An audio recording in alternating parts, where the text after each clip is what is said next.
Replacing the igniter on an Enviro Empress, listed part 50-619. To get to the igniter, we're going to have to remove the rear of the cabinet.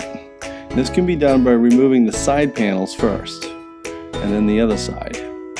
Each of these side panels has 6 screws that need to be loosened. You'll be using a Torx 20 driver or a Torx 20 ratchet.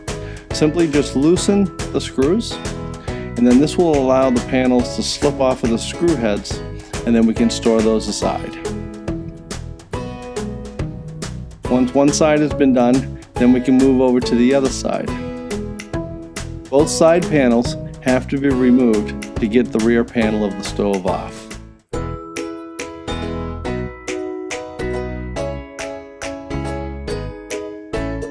Now that your side panels have been taken off, we can get to the rear panel. There will be 2 screws to the top. Simply loosen those. And then there are going to be 2 screws at the bottom of this panel underneath the stove. And this gives you an idea of where it's located. If we come in underneath the stove, it's going to be down here on the bottom.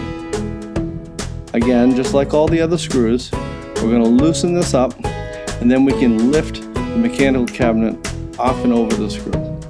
With both of them loose, the rear of the panel will come off, exposing all of the components in the back of the stove. And this is the auger motor, right in the center. The igniter is located right behind it. You're going to want to get to the lock nut above the auger motor, turn it, and then drop the motor down. You're going to be using an 8mm wrench for this.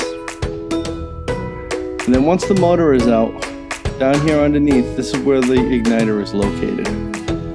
On older model stoves, you're going to remove these 2 screws that hold the igniter in.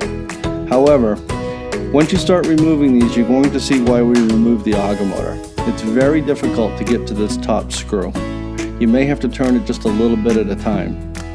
Newer models of this stove have installed a bracket over onto the right-hand side of the igniter. Simply loosen those 2, and then the whole assembly should come out. And this is what the bracket looks like.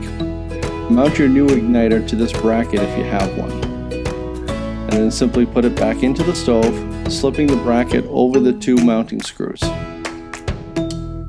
This should lock it into place, and then using your Torx 20 driver, simply come in and just tighten up these 2 screws that hold the bracket in place. If you don't have a bracket, you're just going to be remounting the igniter back onto the existing bracket on the stove. Once that's tight, then we're going to take our auger motor, aligning the flat side of the shaft with the mounting screw. Slip it into the auger shaft, and then tighten it up just using your fingers to make it finger tight so that the motor doesn't fall out of the stove. Once the motor is secure, we're going to go back in with our 8mm wrench, and then we're going to just put a 1/4 turn onto the motor. Once this is tight, we will take all of our wires and we'll connect them back up. Here's a wiring diagram to show you where they go. And you're done.